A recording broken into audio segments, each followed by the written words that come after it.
Ja milujem Fica.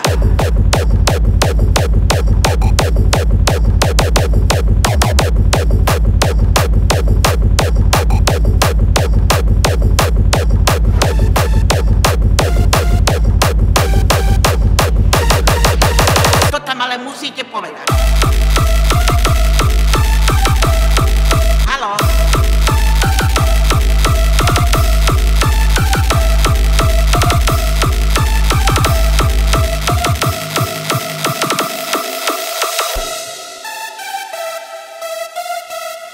Pretože to je jediný človek, ktorý myslí s penzistami úprimne.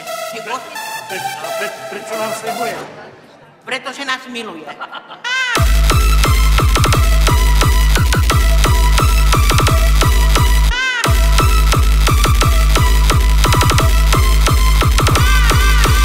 Ako sa na Slovensku hovorí, som rozbitý ako cigánska hračka. Nie, pani rektorka, my si teraz pôjdeme dať každý po odeci a budeme sa tešiť spolu s vládnymi poslancami. Pečujem vás, že v roku 2014 ja už politike nebudem. Môžete vyplniť svoje.